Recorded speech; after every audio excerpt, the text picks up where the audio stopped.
बच्चों, आज आपको क्लास 10 विज्ञान में लेसन 1 है आपका रासायनिक अभिक्रिया एवं समीकरण। इसके मैक्सिमम प्रश्नों को मैंने शॉर्ट आउट किया है आपके लिए कि आप इन प्रश्नों को तैयार करें और ना अच्छे नंबर प्राप्त करें। इन प्रश्नों में सभी प्रकार के प्रश्नों को इन्वॉल्व किया है, जिस दीर्घ उत्तरीय और लघु उत्तरीय प्रश्नों को छोड़कर। ये प्रश्न सभी प्रकार की प्रतियोगिताएं जो होती है, प्रतियोगी परीक्षाएं होती है, उनमें भी इन प्रश्नों के उत्तर को आप याद कर सकते हैं। चलिए, पहला प्रश्न जैसे इसमें दिया है कि शुद्ध जल का पीएच मान कितना होता है। शुद्ध जल का पीएच मान 7 होता है। लोहे पे जंग लगना एक सामान्य उदाहरण है, किसका है? संक्षारण का।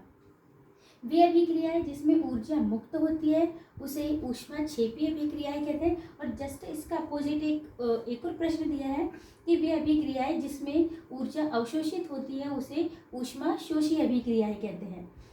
फिर अगला प्रश्न है आपके अभिक्रिया दर की इकाई क्या होती है? मोल प्रति लीटर प्रति सेकंड होती है।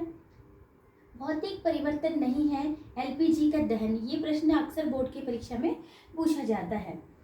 रासायनिक अभिक्रिया का उदाहरण नहीं है बर्फ का पिघलना। चूने का बुझना किस प्रकार के परिवर्तन का उदाहरण है? रासायनिक परिवर्तन। श्वसन एक अभिक्रिया है, ऊष्माक्षेपी अभिक्रिया। वे रासायनिक अभिक्रिया जिसमें प्रकाश का अवशोषण होता है वो कौन सी अभिक्रियाएं कहलाती है? स्वाभाविक है, जब इसमें प्रकाश लिखा है, प्रकाश का अवशोषण बताया है, तो ये प्रकाश रासायनिक अभिक्रिया कहलाएगी। ताप एवं दाब बढ़ाने पर अभिक्रिया की दर में क्या परिवर्तन होता है? ताप बढ़ाएंगे तो भी अभिक्रिया की दर बढ़ जाएगी और दाब बढ़ाएंगे तो भी अभिक्रिया की दर बढ़ जाएगी। वह अभिक्रिया जिसमें 2 या 2 से अधिक पदार्थ मिलकर एक नया पदार्थ उसमें मिलकर दिया है यानी जुड़ रहा है, तो ये किस प्रकार की अभिक्रिया कहलाएगी? आपकी संयोजन की अभिक्रिया। भोजन के पाचन में किस प्रकार की अभिक्रिया होती है? वियोजन की अभिक्रिया।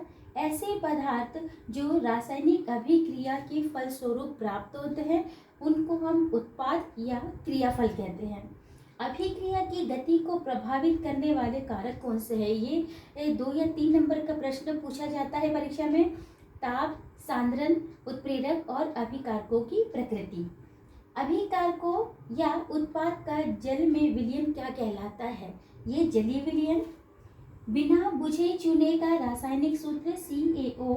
जिन अभिकारकों के बीच आयनों का आदान प्रदान होता है उसे द्विविस्थापन की अभिक्रिया कहते हैं। किसी रासायनिक अभिक्रिया में भाग लेने वाले पदार्थ क्या कहलाते हैं? अभिकारक। अगर जैसे एरो के इस तरफ रहते हैं तो वो अभिकारक होते हैं और एरो के दूसरे साइड में आते हैं वो आपके क्रियाफल होते हैं। लंबे समय तक सेवन न करने वाले सूखे मेवे सड़ जाते हैं, इसका कारण क्या होता है? विकृत गंधिता। 6Fe2O3 + 2Al arrow Al2O3 + 2Fe किस प्रकार की अभिक्रिया का उदाहरण है? ये विस्थापन अभिक्रिया का उदाहरण है। सोने व चांदी के गहने गलाने के लिए एक अम्ल का उपयोग किया जाता है, वो अम्ल क्या कहलाता है? Aqua regia. रासायनिक परिवर्तन की विशेषता नहीं है, कौन सा? आकाश में परिवर्तन। अणुओं का आयनों में विभक्त होने की प्रक्रिया क्या कहलाता है? आयनीकरण। चूंकि ये आयनों का दिया है इसलिए क्या कहलाएगी? आपकी आयनीकरण की प्रक्रिया कहलाएगी। प्रबल विद्युत अपघटय का उदाहरण क्या है? Sodium carbonate. क्षारक वे पदार्थ होते हैं जो अम्ल को उदासीन करते हैं। लोह चूर्ण पर यदि तनु HCl डालते हैं तो क्या होता है? किसी भी धातु की जब हम लोग अम्ल से अभिक्रिया करते हैं तो हाइड्रोजन गैस निकलती है। किसी विलयन की अम्लता और क्षारीयता दर्शाने के लिए किसका उपयोग किया जाता है? यदि कोई विलयन आपको दे दिया जाता है और आपको कहेंगे कि पूछा जाएगा कि इसमें अम्ल और क्षार की पहचान करनी है तो हम किस प्रकार से करेंगे? तो वो एक pH पैमाने की सहायता से। ताप, दाब, सांद्रता में परिवर्तन करने पर किसे बदला जा सकता है? तो साम्य को बदला जा सकता है। मंद रासायनिक अभिक्रिया का उदाहरण क्या है? लोहे में जंग लगना। मंद मतलब वह अभिक्रिया जो धीमी गति से होती है वो। अवस्था परिवर्तन अभिक्रिया का उदाहरण क्या है? लोहे में जंग लगना। लोहे की वस्तुओं पर जस्ते की परत चढ़ाना क्या कहलाता है? गैल्वनीकरण। ये प्रश्न भी पूछा जाता है कि गैल्वनीकरण किसे कहा जाता है? तो लोहे पे जस्ते की परत चढ़ाना गैल्वनीकरण कहलाता है। जब अपघटन अभिक्रिया विद्युत की उपस्थिति में होती है तो विद्युत अपघटन होती है।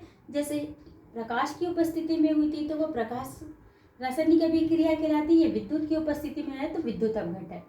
जब अपघटन अभिक्रिया विद्युत की उपस्थिति में, जब अपघटन अभिक्रिया सूर्य के प्रकाश की उपस्थिति में होती है, आपकी प्रकाश कहलाती है। जब किसी पदार्थ में ऑक्सीजन का संयोग होता है तो पदार्थ का क्या होता है, उपचयन होता है। और जस्ट इसका अपोजिट दिया है कि जब किसी अभिक्रिया में ऑक्सीजन का ह्रास होता है तो पदार्थ का क्या होता है, अपचयन होता है। तेल व वसा युक्त पदार्थ अपचयित होकर स्वाद या गंध में बदल देते हैं, वो क्या कहलाती है, विकृत गंधिता। इस विकृत गंधिता की परिभाषा भी एग्जाम में पूछी जाती है। जिन अभिक्रिया में अपचयन और उपचयन दोनों क्रिया साथ साथ होती है उसे रेडॉक्स अभिक्रिया कहते हैं या उपापचयन की अभिक्रिया कहते हैं। जब कोई धातु अपने आसपास नमी आर्द्रता के संपर्क में आती है तो वह संक्षारित हो जाती है। जैसे कि लोहे की वस्तु नमी में रखी रहती है तो उसमें जंग लग जाना ही संक्षारण कहलाता है। किसी रासायनिक अभिक्रिया का समीकरण के रूप में प्रतीकात्मक निरूपण क्या कहलाता है, वो आपका कहलाता है रासायनिक समीकरण। रासायनिक साम्य की प्रकृति कैसी होती है, रासायनिक साम्य की प्रकृति गति होती है, ये भी अक्सर एग्जाम में पूछा जाता है। H2 का योग व O2 का ह्रास क्या कहलाता है, ये आपका कहलाता है अपचयन अभिक्रिया।